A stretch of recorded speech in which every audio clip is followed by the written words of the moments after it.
Queridos companheiros de Ideal Espírita, queridos amigos que visitam, frequentam a nossa casa, aqueles que vêm pela primeira vez, que Jesus, nosso mestre de amor, continue nos abençoando e amparando sempre.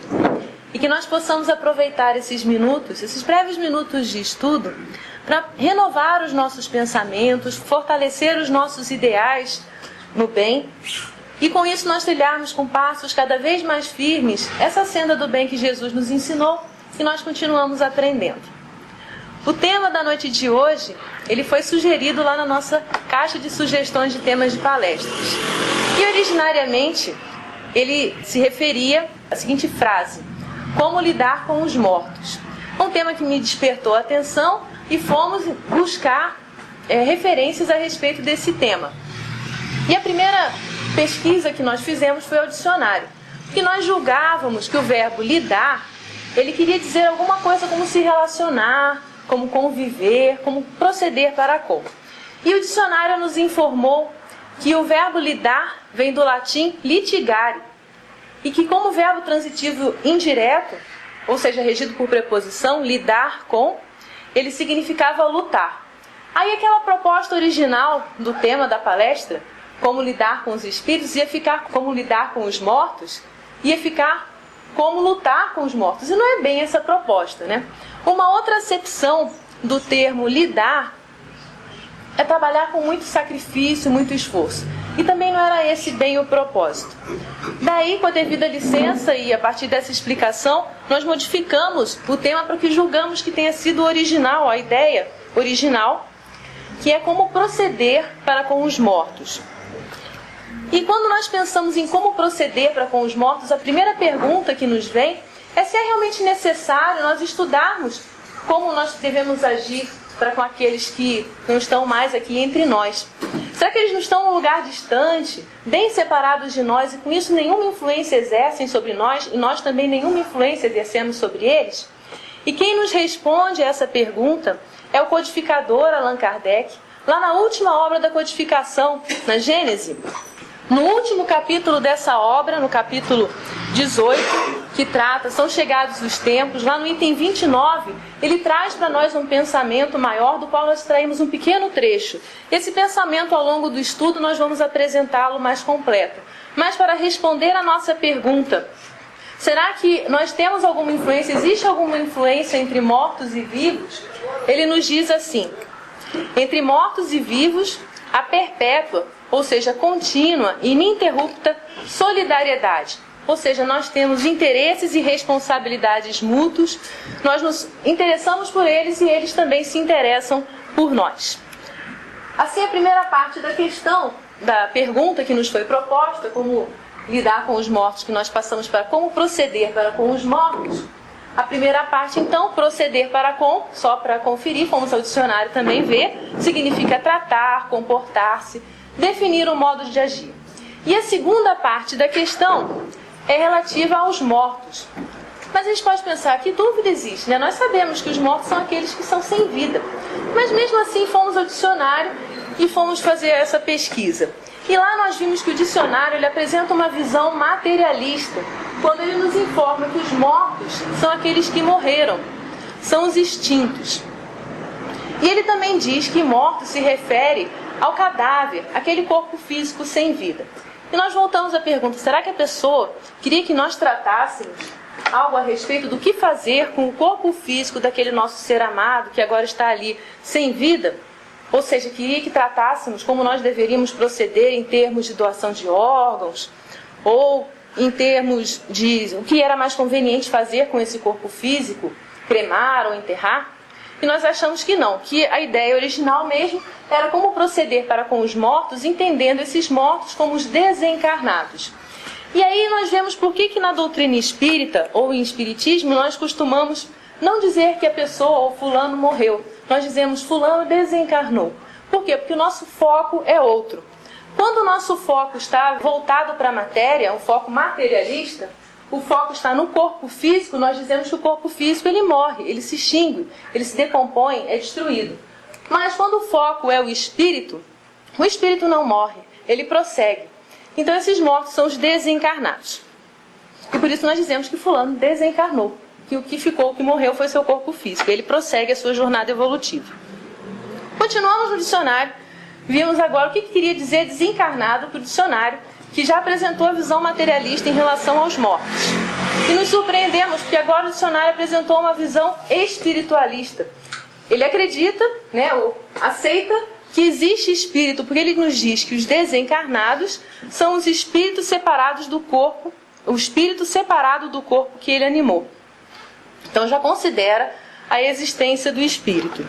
E para que nós possamos prosseguir nessa análise, nós fomos agora na quarta obra da codificação, O Céu e o Inferno, onde o codificador Allan Kardec nos traz mais um pensamento para nós refletirmos. Estamos vindo de trás para frente, primeira Gênesis e agora O Céu e o Inferno, e ele nos traz essa seguinte frase: existem, portanto, dois mundos, o corporal, composto de espíritos encarnados, e o espiritual, formado de espíritos desencarnados. Bom, ele está explicando a respeito dos mundos que existem, o nosso mundo físico e o mundo espiritual. Se nós prestarmos atenção nessa frase, é uma palavra que se repete. São os espíritos.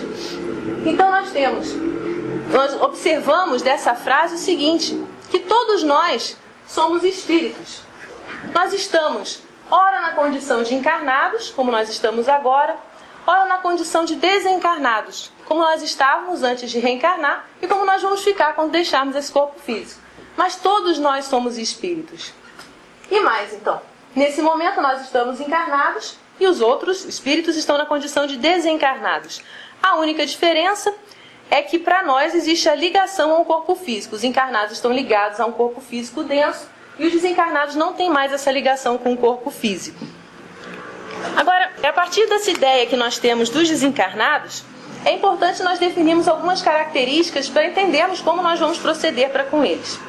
Essas características dos espíritos, e agora nós vamos usar o termo espíritos para se referir a esses desencarnados, sem precisar dizer espíritos desencarnados, nós vemos principalmente em um livro dos espíritos.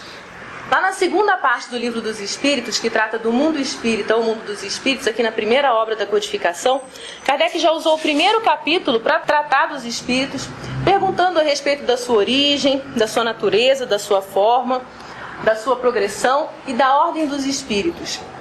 Como isso ia ser um tema muito extenso, nós não trouxemos aqui, trouxemos um resumo que está lá no que é o espiritismo, também do codificador, também de Allan Kardec, no capítulo 2, que traz então noções resumidas a respeito desse tema, nos itens 7 a 21. E de lá nós destacamos os seguintes pontos. O primeiro é que os espíritos não são seres abstratos indefinidos. Eles não são seres vagos. O segundo é que eles são seres semelhantes a nós, tendo um corpo fluídico e invisível no estado normal.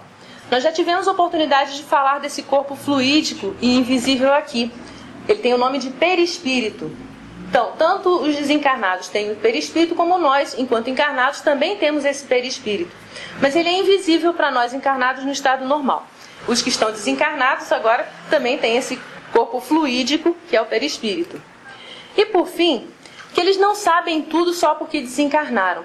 Porque há às vezes a ideia de que quando a pessoa desencarna, ela passa a conhecer tudo. O que acontece é que, sem a restrição do corpo físico, as suas percepções realmente aumentam. Mas isso não faz com que ela saiba de tudo que ela não sabia antes. Porque a desencarnação não é um passe de mágica que faz com que o espírito se transforme. Tudo aquilo que o espírito apresenta em saber foi o que ele conquistou, tanto ao longo das suas encarnações, como no período que ele passou lá na erraticidade, no plano espiritual. Então, não é porque o espírito desencarnou que ele passou a ter conhecimento de tudo. E aqui nós vemos uma parte importante, é que, como a gente falou que todos nós somos espíritos, isso tira um pouco daquela ideia que às vezes os filmes, no cinema, na TV, ou às vezes alguns livros de ficção nos passam, de que os desencarnados são seres à parte na criação. Não são. São seres iguais a nós. A única diferença é a existência do corpo físico. Então, somos todos filhos de Deus, estamos todos em evolução, progredindo, evoluindo. Isso só tira um pouco daquela mística, a respeito dos desencarnados. E nós estamos chamando os antes de mortos. Prosseguindo então, agora que nós já alinhamos quem é que são os desencarnados, quais são as suas características, vamos para como proceder para com esses mortos, conforme a sugestão inicial, que nós aqui estamos entendendo como os desencarnados. Há duas considerações que nós precisamos fazer. Uma consideração mais genérica, que parte daquele princípio de que todos nós somos espíritos. E outra consideração mais específica, que determina nós enquanto encarnados e eles como desencarnados. Nessa consideração mais genérica, quando todos nós somos espíritos, ela vai ser aplicada para todos nós em todos os tempos, em qualquer situação que nós estivermos, em qualquer grau de evolução, estejamos nós encarnados ou desencarnados. Já na condição mais específica, aqui está se referindo à parte da mediunidade ostensiva, quando há então a comunicação entre o plano espiritual e o plano material. Essa parte nós não vamos abordar aqui nessa apresentação, mas aqueles que desejarem aprofundar seus conhecimentos nessa parte vão ter um roteiro seguro no Livro dos Médiuns. O Livro dos Médiuns, como o próprio Allan Kardec nos diz, traz toda a teoria de todos os gêneros de manifestações, os meios de comunicação com o mundo invisível, o desenvolvimento da mediunidade e as dificuldades e os tropeços que se podem encontrar na prática do espiritismo. Então, aqueles que quiserem saber mais a respeito da mediunidade, podem ter no Livro dos Médiuns, segunda obra da codificação, esse seu roteiro bem seguro. Voltando então à pergunta, como proceder para com os desencarnados nessa visão mais ampla de que todos nós somos espíritos, nós lembramos que lá no Livro dos Espíritos, sempre a nossa referência, na questão de número 625, Kardec perguntou qual foi o modelo que Deus nos deu como tipo mais perfeito para que nós pudéssemos usar como modelo e guia. Essa foi a questão de número 625. E a resposta dos Espíritos foi que esse modelo e guia para nós é Jesus. Então nada mais justo do que nós buscarmos em Jesus o seu Evangelho, nos Evangelhos escritos pelos evangelistas, essa resposta a respeito de como nós devemos proceder. E encontramos essa resposta lá no Evangelho de Lucas, no capítulo 6, versículo 31, que nós já conhecemos muito bem, né? E como vós quereis que os homens vos façam, da mesma maneira lhes fazeis vós também. Então, da mesma maneira que nós queremos ser tratados, nós devemos tratar os outros.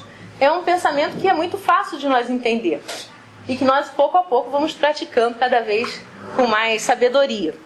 E como é que nós gostamos de ser tratados? Se a gente for pensar no nosso dia a dia, nós gostamos de ser tratados com respeito, com carinho, com gentileza, com educação. E cada um poderia pensar em algum sentimento ou alguma atitude que seria mais cara a cada um para nós podermos ser tratados. Aqui eu separei 4 dessas atitudes: o respeito, a educação, a gentileza e a caridade, que nós vamos ver ao longo do estudo como é que elas se apresentam. Continuando então, agora falando a respeito, não dos desencarnados de uma forma geral, mas daqueles que nos são caros, os nossos queridos desencarnados. Aqueles com os quais nós tivemos alguma relação enquanto eles estiveram encarnados e que já voltaram ao plano espiritual. Kardec fez uma pergunta relativa a eles, lá no Livro dos Espíritos também. Questão 320. Kardec perguntou assim: sensibiliza os espíritos o lembrarem-se deles, os que lhe foram caros na terra? Então, será que eles se sentem sensibilizados quando nós pensamos neles? E a resposta foi a seguinte: muito mais do que podeis supor. Se são felizes, esse fato lhes aumenta a felicidade. Se são desgraçados, serve-lhes de lenitivo, ou seja, algo que acalma, que alivia, conforta ou diminui as dores. Mas que lembrança é essa que nós temos a respeito dos nossos desencarnados, queridos? Nós podemos fazer uma comparação. Se nós estivéssemos numa grande reunião de família, em que nós trouxéssemos aquele álbum de fotografias e fôssemos então abrir aquele álbum e mostrar determinadas fotos, para que nós pudéssemos juntos lembrar de determinadas situações da nossa vida. Que tipo de fotos nós gostaríamos que fossem mostradas a nosso respeito? Lembra que Jesus ensinou que a gente deve pensar o que a gente gostaria, como a gente gostaria de ser tratado? Então pensar da mesma maneira. Se alguém trouxesse esse álbum de fotos, que fotos nós gostaríamos que fossem mostradas? Nós gostaríamos que fossem mostradas fotos daquele nosso período de sofrimento ou de momentos em que nós estivéssemos em erro? Naturalmente que não, que isso nos envergonharia, nos deixaria constrangidos. Mas nós íamos ficar felizes se fossem mostradas fotos de nossas atitudes no bem, ou de momentos de alegria, ou de momentos de gratidão, de confraternização, de felicidade. Então, da mesma maneira, o nosso pensamento é como se nós abríssemos esse álbum de fotos e estivéssemos enviando essas imagens para aqueles nossos desencarnados. Naturalmente, as imagens positivas vão nos fazer bem e as imagens negativas não tão bem assim. E é por isso que não vale a pena nós ficarmos lembrando, por exemplo, como é que foi a desencarnação do nosso ente, se passou por um momento de sofrimento ou algum acidente. Nós precisamos passar sempre imagens positivas, na certeza de que nós vamos nos encontrar no futuro. Ter aquela saudade boa, gostosa quando a gente vê algumas fotos, se lembra de algumas situações, mas aquela saudade sem desespero, porque nós sabemos que vamos nos encontrar no futuro. Nós temos a certeza de que somos espíritos imortais. Então, se o espírito estiver numa condição de felicidade, ele vai receber essas lembranças e vai ter aumentada a sua felicidade. Agora, se o espírito não estiver numa situação tão feliz, se ele estiver em alguma fase de sofrimento, essa lembrança boa vai servir como alívio para ele. Então, a nossa lembrança sempre ajuda, desde que ela seja boa. E os espíritos ainda respondem, nesse mesmo capítulo, na questão de número 323, que a prece santifica o ato da rememoração. Nada importa o lugar, desde que ela é feita com o coração. Então, não só lembrarmos, mas principalmente ligarmos essa nossa lembrança dos entes queridos com uma prece, pedindo por eles para que eles estejam bem, para que eles possam prosseguir nas suas atividades no plano espiritual. A gente tem aquela saudade, claro, mas a gente pode mandar essa mensagenzinha positiva através da prece, desejando que todos nós fiquemos unidos em Deus. Ele fala a respeito depois do lugar. Essa resposta está colocada numa parte do Livro dos Espíritos que trata da comemoração dos mortos e dos funerais. E aqui ele diz que não importa o lugar, porque foi perguntado se é preciso que a pessoa vá ao cemitério onde está enterrado o corpo daquele nosso ente querido para que se faça essa prece. Então não há essa necessidade. Essa prece pode ser feita em qualquer lugar, desde que ela seja sincera e seja feita com o coração. E a gente pode ficar pensando, mas será que em qualquer lugar mesmo a gente pode fazer essa prece? Porque nós já ouvimos alguns comentários do tipo, a gente não deve orar em casa, porque se nós orarmos em casa, o espírito vai ser atraído para casa e isso não é bom. Será que a prece, que é algo tão positivo, que faz tão bem, pode causar algum mal ao espírito? E quem vai nos responder a essa questão, falando se realmente fazer a prece em casa faz bem ou faz mal, é a nossa benfeitora Joana de Ângeles. Nesse pequeno grande livro aqui, Momentos de Meditação, tem um capítulo chamado Oração de Intercessão, é o capítulo 20. E nós trouxemos alguns trechos desse capítulo relativo à oração pelos desencarnados. Ela nos diz inicialmente assim: a oração pelos mortos constitui valioso contributo, ou seja, uma contribuição de amor por eles, demonstração de ternura e recurso de caridade inestimável. Então, a partir dessa oração, nós podemos mandar aquele bilhete com palavras de coragem, de estímulo, para que eles possam prosseguir a sua atividade no plano espiritual. Mas ela prossegue. Deve-se orar no lar, sem qualquer perigo de atrair-se para o recinto doméstico o espírito mentalizado, sendo que, pelo contrário, se esse permanece aturdido ou perturbado junto à família, libera-se ou vai recambiado para hospitais e recintos próprios do além, onde se restabelece e se equilibra.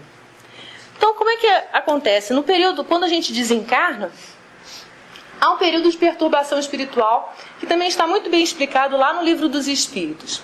Esse período de perturbação, que é como se a gente acordasse de repente de um sono muito pesado e não sabe direito que dia da semana é, onde a gente está, que horas são, ele é relativo para cada espírito de acordo com o seu grau de evolução.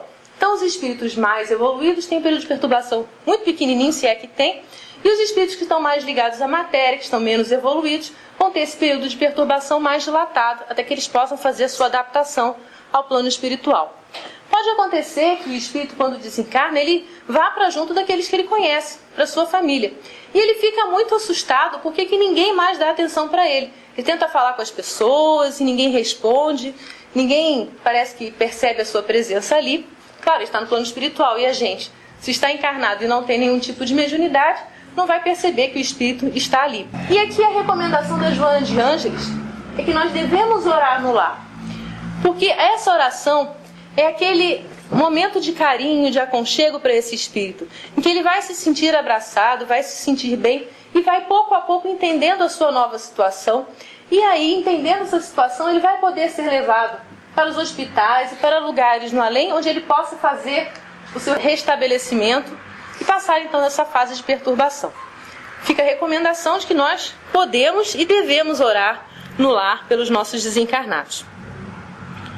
Então nós vimos que a lembrança, quando ela é positiva, quando ela é uma saudade sem desespero, sem revolta, ela é boa tanto para o espírito em condições felizes, quando ele está bem no plano espiritual, quanto para aquele espírito que ainda está numa condição mais infeliz, uma situação sofredora.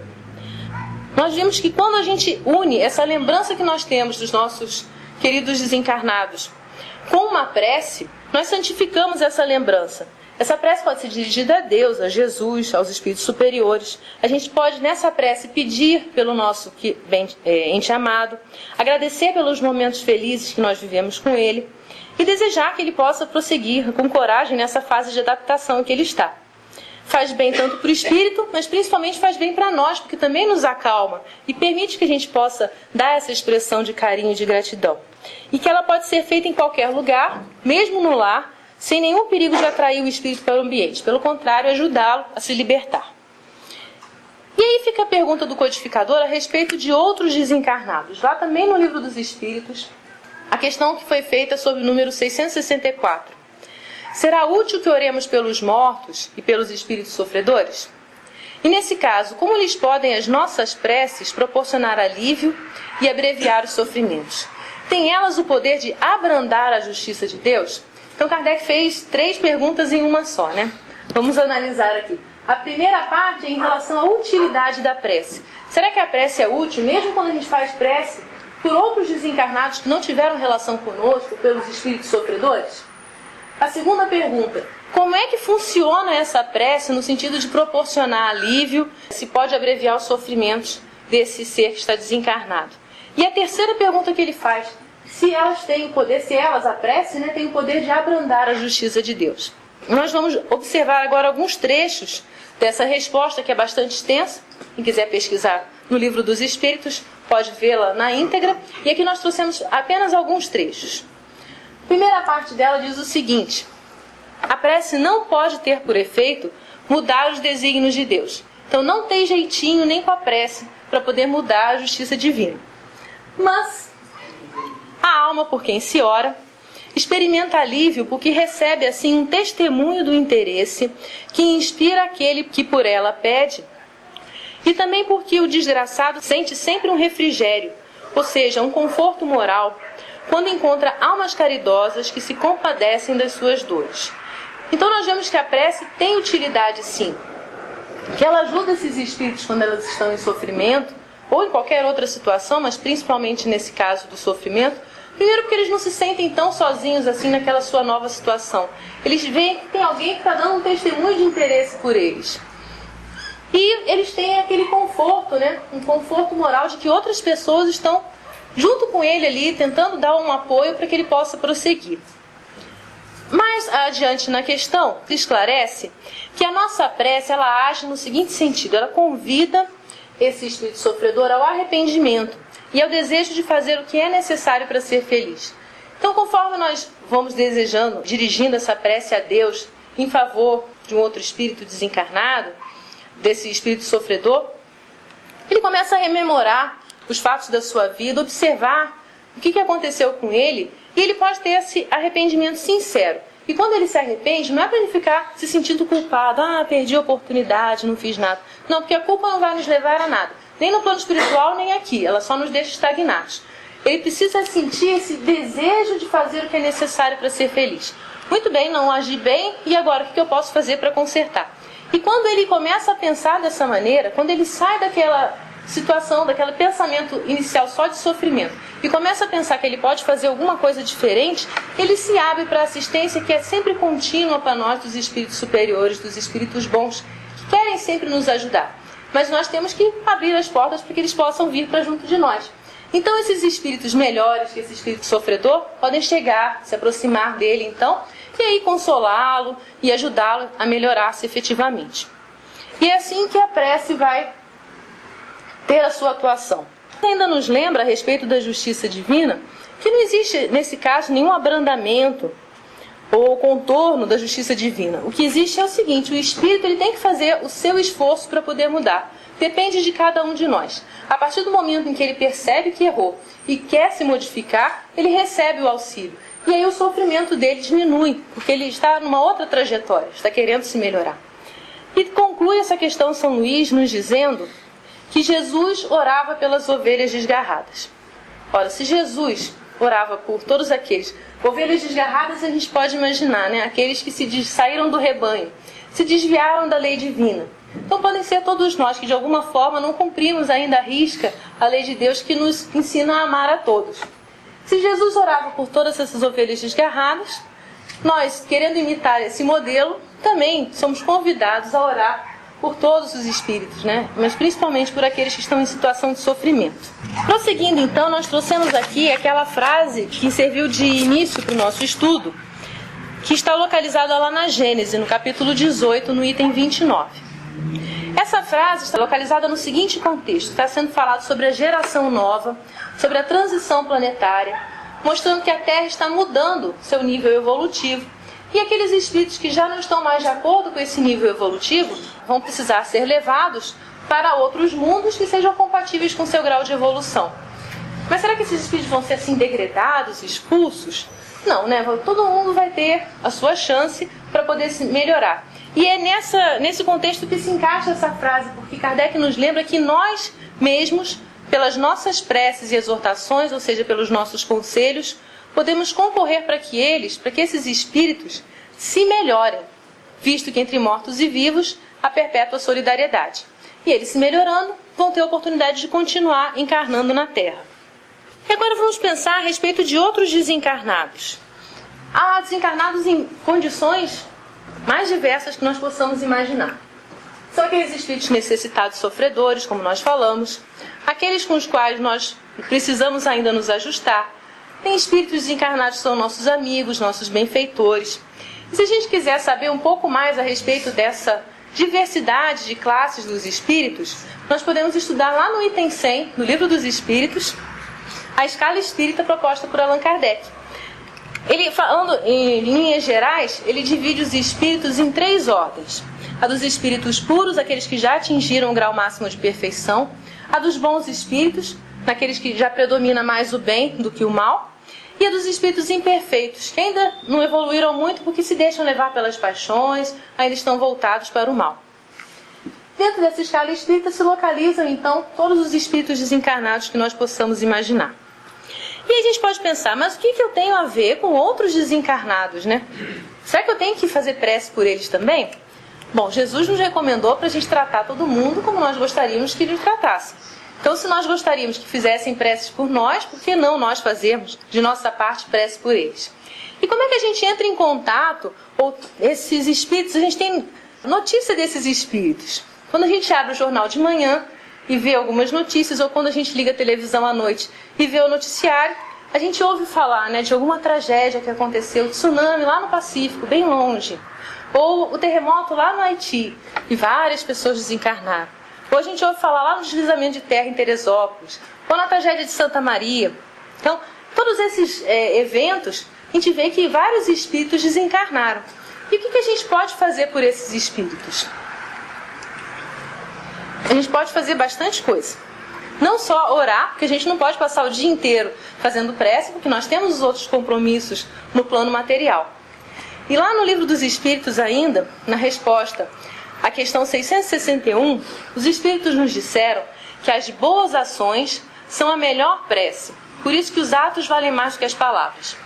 Então, além da prece que nós podemos fazer e devemos, nós podemos aliar boas ações. E que tipo de ações são essas? A gente pode pensar em várias ações, mas lembramos de algumas aqui que são apenas sugestões, que cada um pode utilizar na sua vida cotidiana de acordo com a sua própria aptidão.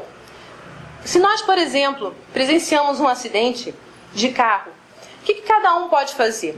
Bom, alguém que já tem uma fortaleza psicológica maior pode começar a conversar com as pessoas que estão acidentadas para poder tranquilizá-las. Alguém que está com o celular na mão pode chamar os bombeiros. Alguém que vê ali a situação pode colocar aqueles matinhos para poder desviar o trânsito e aí evitar que haja novos acidentes. E assim sucessivamente, a gente pode achar várias situações em que a gente possa ser útil de acordo com a nossa aptidão, com a nossa característica, com aquilo que a gente já conquistou. Da mesma maneira, em relação a esses desencarnados, o que nós podemos fazer? A primeira coisa é não comentar de maneira a destacar os detalhes mórbidos da situação. Porque cada vez que a gente faz essas lembranças dos acidentes, de tudo que aconteceu, a gente manda essas imagens, essas mensagens para os espíritos, que se não estiverem preparados para isso, podem se abalar com essa situação. Então esse é um primeiro recurso que a gente pode fazer, uma primeira boa ação. Não ficar pensando, relembrando e estudando as minúcias daqueles acidentes. A não ser que a gente, claro, seja médico legista ou bombeiro e que tenha que estudar a respeito desse tema. Essa é a primeira informação. Outra sugestão que a gente pode ter, a gente pode realmente orar. Parar aquele momentinho quando a gente recebe aquele impacto da notícia e pensar, Senhor, proteger esses espíritos que estão acabando de ingressar no plano espiritual, pedir pelos familiares que ficam, porque eles também vão ser abalados por essa notícia, que eles possam ter fortaleza moral para resistir a esse período de transição e prosseguir na sua jornada. E se a gente ainda não conseguir nem fazer uma coisa ou outra dessas sugestões, a gente pode dirigir o nosso pensamento, as nossas energias para fortalecer as equipes espirituais de socorro que sempre atuam nessas situações. São espíritos que se especializam para ajudar nesses processos desencarnatórios que ocorrem em vários acidentes. De onde é que a gente tem notícias disso? No livro Transição Planetária, do Manuel Filomeno de Miranda, ele nos conta das equipes de socorro que atuaram lá no tsunami. E a gente tem um livro mais antigo ainda, do Manuel Filomeno de Miranda, que é Nas Fronteiras da Loucura, em que ele conta como é que essas equipes socorristas trabalhavam, e trabalham ainda, no período do Carnaval no Rio de Janeiro. Como é que eles montam as suas atividades ali e podem prestar socorro a todos esses espíritos que recém desencarnam naquele período. São apenas sugestões e nós podemos fazer aquilo que o nosso coração nos mandar. Há outro livro que nos chama a atenção para essa parte dos desencarnados nos noticiários, que é esse aqui, o Conduta Espírita. Nesse livro, André Luiz ele não traça nenhuma norma de conduta, como ele nos diz logo no início do livro. Mas ele traz também sugestões para que a gente possa ter uma conduta realmente espírita, realmente cristã. E tem um capítulo, que é o 39, que diz: perante os fatos momentosos, ou seja, os fatos graves, importantes. E ele nos traz várias recomendações, das quais nós tiramos apenas algumas. Acalmar-se é acalmar os outros. Nas conversações e nos comentários acerca de notícias terrificantes, abster-se de sensacionalismo. Sensacionalismo é a divulgação de notícias exageradas ou que causem sensação. A caridade emudece o verbo em desvario, ou seja, em loucura. Então, a primeira assertiva que ele nos traz, é que a gente deve se acalmar. Claro que essas notícias nos abalam, a gente não é insensível, não é porque a gente é espírita que a gente não vai se sentir abalado, triste com essas situações. Mas é importante a gente ter essa consciência de que se a gente se acalmar, primeiro a gente faz bem para nós mesmos, nosso corpo físico vai continuar funcionando melhor, a gente vai ter as ideias mais claras para poder agir e nós também servimos como fonte de exemplo para os outros. Então, se alguém começa a se agitar, a se desesperar, isso pode fazer com que haja uma reação em cadeia, que outras pessoas também se deixem levar pelo desespero. Se nós somos aquele ponto de equilíbrio, se nós conseguimos nos acalmar, nos serenar para fazer alguma coisa de bom, isso também vai ajudar aquele ambiente para que ele também se serene, para que a gente realmente possa agir no bem. Depois ele fala nas conversações e nos comentários. É claro que quando acontece uma notícia assim, as pessoas vão querer comentar a respeito. Mas a gente deve se abster do sensacionalismo, de querer ficar lembrando detalhes mórbidos da situação. E ele explica por quê, porque a caridade emudece esse verbo em desvario. É uma atitude caridosa da gente não falar coisas que possam ferir, que possam abalar esses espíritos, que recém-desencarnados, seus familiares também. É uma atitude de caridade, de respeito para esses espíritos. E que nós gostaríamos que fizessem conosco também, se nós passássemos por uma situação como essa. Outro exemplo, outra referência a respeito dos noticiários, é o exemplo de Ivone do Amaral Pereira. Quem não lembra da Ivone do Amaral Pereira, ela foi a médium que nos trouxe a obra Memórias de um Suicida, entre outras obras. Mas essa é monumental. E a Ivone do Amaral Pereira, num livro chamado Devassando o Invisível, e que ela nos conta um pouco mais a respeito da sua mediunidade, inclusive esse livro tem aqui na biblioteca, para quem quiser consultá-lo, ela nos diz que ela tinha um caderno de apontamentos. E nesse caderno ela anotava os nomes das pessoas que desencarnavam, pessoas que ela conhecia, e ela também folheava o jornal, principalmente aquelas sessões mais sangrentas, e anotava também o nome das pessoas que tinham desencarnado. E fazia prece por essas pessoas, periodicamente, frequentemente. E a partir da mediunidade que ela tinha, ela nos traz o testemunho que vários desses espíritos, depois que se equilibraram, eles voltaram para agradecer as preces que ela tinha feito, que ajudaram a ele a se estabilizarem nessa nova situação no plano espiritual. Que ela tinha lembrado deles, aquele nome no jornal que não dizia assim nada para ninguém, ela nem conhecia, mas ela procurava orar e tentar ajudar de alguma maneira aquele irmão em humanidade. Então, por essa fraternidade, ela recebia esses testemunhos de gratidão. E antes mesmo da Ivone do Amaral Pereira, nós temos o próprio exemplo de Allan Kardec, que se expressa muito bem aqui na quarta obra da codificação, no livro Céu e Inferno, quando ele tem contato com espíritos de várias categorias, tanto espíritos sofredores, espíritos endurecidos, espíritos suicidas e espíritos muito felizes. E ele demonstra sempre, quando conversa com esses espíritos, lembrando que Kardec ele não tinha mediunidade ostensiva, eram médiuns que iam recebendo essa mensagem e ele ia então conversando e o espírito respondia através do médium, sempre tratando esses espíritos com respeito, com carinho, com caridade, com educação, com gentileza. E falando nesse livro, nós trouxemos então alguns exemplos para nós vermos do lado de lá para cá como é que a prece age nesses espíritos. Aqui é o exemplo de um espírito feliz. Esses exemplos estão todos no Céu e Inferno na sua segunda parte. Céu e Inferno, então, na segunda parte, dividido por capítulos, de acordo com a categoria dos espíritos. No caso aqui, a gente vai ver a senhora Anair Bourdon. Ela é um espírito feliz. Já tinha conquistado um alto grau de evolução. E foi perguntado a ela: podem os vossos parentes fazer algo em vosso favor? E ela respondeu assim: podem, caros irmãos, não mais me entristecendo com as suas lamentações, pois sabem que eu não estou perdida de todo para eles. Desejo que a recordação de meu ser lhe seja suave e doce. Passei qual flor sobre a terra, e nada de pesaroso deve subsistir dessa passagem. Ou seja, ela já estava numa condição de espírito feliz, mas as lamentações daqueles que ficaram aqui encarnados ainda na terra acabavam entristecendo.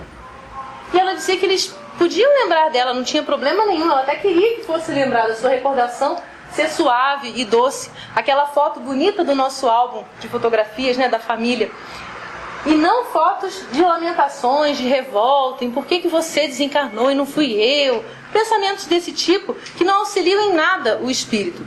Como ela já estava numa condição feliz, aquelas imagens só a entristeciam, não a abalavam profundamente, ela já tinha equilíbrio suficiente para não se deixar abalar. Mas deixava a recomendação para os seus familiares e também para todos nós, que lamentações não fazem bem para os recém-desencarnados e para os desencarnados em geral.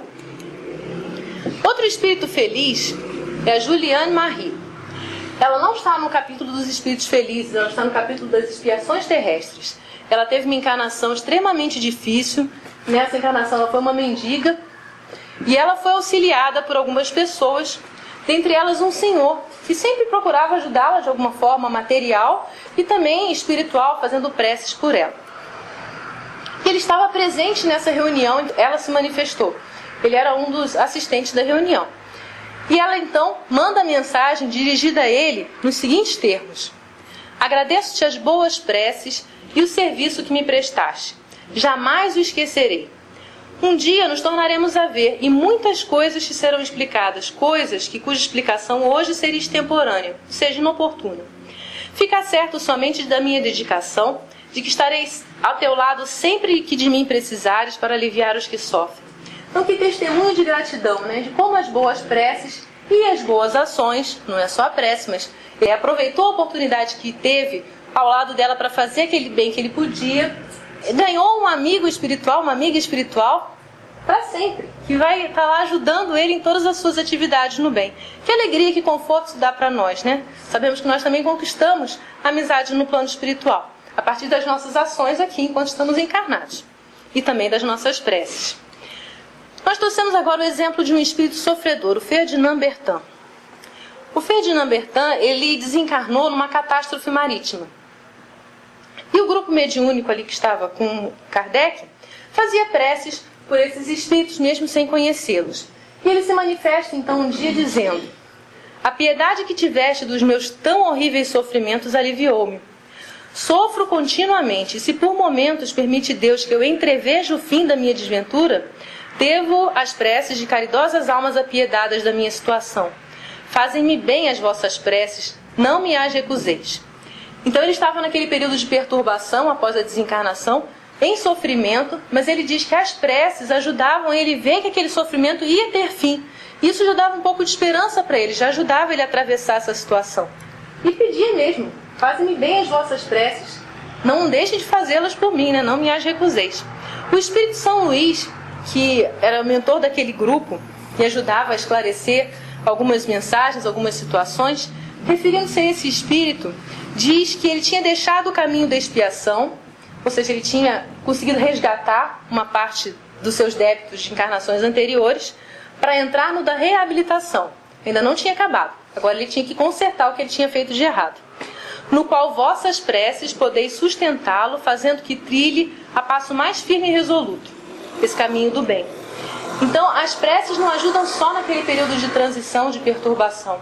Elas iam continuar sustentando para que ele pudesse continuar a seguir aquele caminho do bem que ele então tinha se dedicado, tinha escolhido. E por fim nós trouxemos o Jacques Latour. O Jacques Latour está nos Criminosos Arrependidos. Ele tinha sido um assassino, ele foi julgado, condenado e executado. Na França ainda tinha pena de morte e ele morreu pela guilhotina. E ele se apresenta num grupo mediúnico lá em Bruxelas, não em Paris. E era um grupo mediúnico que Kardec estava visitando. E ele se apresenta lá e fala que ele estava muito arrependido. Então, aquele grupo, já preparado para poder receber aqueles espíritos sofredores, dirige palavras de piedade, de consolo para ele. E Kardec então pergunta por que ele tinha ido se manifestar naquele grupo. E ele conta que em outros grupos mediúnicos havia mais curiosidade do que caridade. E ele estava precisando mesmo era de conforto. E que em outros grupos ele se apresentava e mostrava quem ele era e as pessoas ficavam apavoradas. Então não podiam ajudá-lo. Aquele grupo já mais estabilizado, preparado, podia então fazer esse primeiro atendimento. Ao longo do tempo foram feitas preces para ele e ele se manifestou lá na Sociedade Espírita de Paris.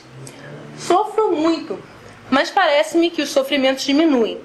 O que eu depreendo é que as vossas preces salutares me aumentam as forças, de modo que pelas mesmas dores, com mais resignação, eu menos sofro. Ele tinha sido um assassino, ele tinha os seus débitos a resgatar. Ele conta nessa mensagem que ele se via perseguido pelas suas vítimas. E com isso ele tinha o seu sofrimento. E ele conta em muito mais detalhes, aqueles que quiserem ver, lá no livro Céu e Inferno, Criminosos Arrependidos. Mas ele destaca aqui que ele estava passando por aquele período de sofrimento, ele tinha que resgatar aquele período. Mas pelas preces, ele tinha mais resignação. E quando a gente tem mais resignação, a gente consegue passar pela mesma dor de uma maneira mais suave. E ele conseguia ver o fim das suas dores, que ele poderia se reabilitar, e isso também dava um pouco de esperança para ele. Então a prece também faz bem até para os espíritos mais sofredores, endurecidos. No caso, ele já estava arrependido, já estava querendo se voltar para o bem. Se a gente voltar para a nossa pergunta inicial, como proceder para com os mortos, nós tratamos aqui dos mortos desencarnados. Mas há um outro conceito de mortos que foi apresentado aqui na nossa página de leitura inicial. Nós temos os mortos desencarnados, mas nós também temos os mortos que são os ausentes da vida.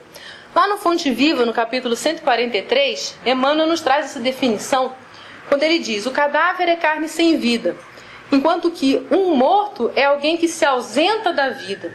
E na página, conforme nós ouvimos, aqueles que se fecham em si mesmos, que só vivem para si, eles também estão se ausentando da vida e estão agindo como mortos.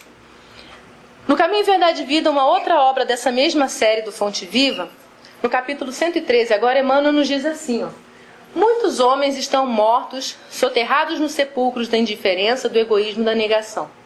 Ora, se existe então esse outro conceito de mortos ausentes de vida, como é que Jesus nos ensinou a proceder em relação a eles?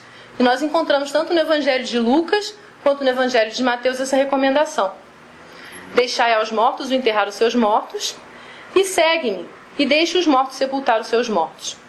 Lá no Evangelho segundo o Espiritismo, no capítulo 23, que tem por título Estranha Moral, nos itens 7 e 8, Kardec nos explica que Jesus não estava impedindo aquele rapaz da passagem evangélica de enterrar o cadáver do seu pai, mas estava nos chamando a atenção para que a gente não entrasse nesse caminho de viver uma vida egoísta, de só pensar em nós mesmos, só pensar no nosso núcleo, porque com isso a gente estava se ausentando da vida realmente que nós temos de viver e estávamos dessa forma agindo como mortos. E essa conduta ainda é mais clara quando ele diz segue-me, ou seja, faça tudo aquilo que eu faço e não haja como esses mortos, né? Haja de uma maneira diferente, seja caridoso, pratique o bem. Então aqui traz o conceito de mortos ausentes da vida. E há uma mensagem também no livro Fonte Viva, vê como é precioso esse livro, quantas mensagens boas ele nos traz, que chama Acordar e Erguer-se, em que Emmanuel ele comenta essa passagem da carta de Paulo aos Efésios, lá no capítulo 5, versículo 14. Desperta tu que dormes, levanta-te dentre os mortos e o Cristo te iluminará. Dentre outras partes da mensagem, eu destaquei os seguintes pontos. Há milhares de companheiros nossos que dormem indefinidamente, enquanto se alonga debalde, ou seja, em vão para eles, o glorioso dia da experiência sobre a terra. Então, esse glorioso dia da experiência é a nossa vida enquanto encarnados. E eles agem como se estivessem dormindo, sem perceber o que está acontecendo em volta deles. De maneira geral, assemelham-se a mortos preciosamente adornados. É o mesmo conceito. Mortos, ausentes da vida. Mas não está bem arrumadinho, vestido direitinho, mas está se comportando como tal. Chega, porém, um dia em que acordam e começam a louvar o Senhor em êxtase admirável. Isso, no entanto, é insuficiente. Tem um momento que a pessoa desperta e percebe que Deus é muito bom, que nos deu a oportunidade da vida, da encarnação, que nós temos essa beleza da natureza ao nosso dispor, mas só perceber isso e louvar a Deus não é suficiente. Essa é a primeira parte da frase, desperta tu que dormes. É preciso que a gente vá para a segunda parte, levanta-te dentre os mortos, que o Cristo te iluminará. E é o que Emmanuel fecha no capítulo. Acordemos para a vida superior e levantemo-nos na execução das boas obras. E o Senhor nos ajudará para que possamos ajudar os outros. Então o importante aqui é a nossa prática do bem. Como nos diz o Espiritismo, fora da caridade não há salvação. A gente tem que colocar mãos à obra e agir. E nós, né? Como é que nós nos encontramos nesse contexto dos mortos ausentes da vida? Porque os mortos ausentes da vida podem ser tanto encarnados quanto desencarnados, não são só os desencarnados, né? E aí nós lembramos que Jesus ele nos traz na parábola do filho pródigo aquele momento de esperança em que aquele que estava no caminho do erro, que tinha gastado todos os seus bens, volta então e é recebido pelo pai com essa mensagem, né? Porque esse meu filho estava morto, ele não estava desencarnado, ele estava ausente daquela vida de felicidade que podia viver e reviveu, tinha se perdido e foi achado. E começaram a alegrar-se. E fica também a mensagem das preces, não só aquelas que nós dirigimos ao plano espiritual pelos nossos amados, mas também a prece que os nossos amados, aqueles que nos amam e que estão no plano espiritual, que nós podemos conhecer ou não nessa encarnação, porque a gente pode estar encarnado e não lembrar, que nós já o conhecemos em outras encarnações. Eles também oram por nós. E a prece deles vai ter surtido efeito quando nós trilharmos esse caminho do bem também, porque eles desejam que nós saímos vitoriosos dessa nossa jornada enquanto encarnados. Lembrando sempre, então, porque entre mortos e vivos há perpétua solidariedade. Eles também estão orando por nós, nos sustentando em nossas lutas diárias. Concluindo, então, lembramos que há mortos desencarnados e há mortos ausentes da vida. Que o modo de proceder para com os desencarnados é o mesmo modo que nós devemos utilizar para tratar com os encarnados. Ou seja, já que todos nós somos espíritos, fazer aos outros aquilo que nós gostaríamos que fizessem para nós. Que a prece faz bem, tanto ao desencarnado quanto para nós mesmos. Que ela pode ser feita em qualquer lugar, desde que seja feita com o coração. Que as nossas boas lembranças são agradáveis aos espíritos, que nós podemos santificá-las unindo-as a uma prece. Que nós podemos ser úteis aos espíritos recém-desencarnados, não rememorando os fatos negativos, orando por eles, por seus familiares, também pelos espíritos socorristas. E fica a mensagem final de Emmanuel, né, que nos chama a atenção, nos convida a prosseguirmos, né? Acordemos para a vida superior e levantemo-nos na execução das boas obras. E o Senhor nos ajudará para que possamos ajudar os outros. Muito obrigada a todos pela atenção, que Jesus continue nos abençoando. Aqui estão as referências para que aqueles que queiram prosseguir os estudos possam fazê-lo. E que possamos então unir nossos pensamentos agora em prece. Jesus, querido Mestre de amor, agradecemos esses momentos de paz que vivemos aqui, essa certeza que Tu nos dás de que nossos amados não estão perdidos, que continuam juntos de nós, nos sustentando em todas as lutas. Permita, Senhor, que nós possamos cada vez mais ser dignos das Tuas lições, procurando nos melhorar, procurando deixar o mal para trás, procurando transformar aquilo que encontramos de mal em nós em sementes de bem que possamos espalhar e fazer florir a nossa volta. Querido Mestre Jesus, abençoa todos aqueles espíritos que estão nesse processo de desencarnação nesse momento. Que eles possam ser socorridos como sempre são. Que possam sentir de nós as melhores vibrações. Para que esse período seja breve, possa ser atravessado sem grandes percalços, em momentos de calma. E que todos nós cada vez mais possamos nos irmanar através desse instrumento que Tu nos deu, a prece, orando uns pelos outros, para que possamos formar a grande família, que Tu és o nosso irmão maior. Abençoa-nos sempre, Jesus. Que assim seja.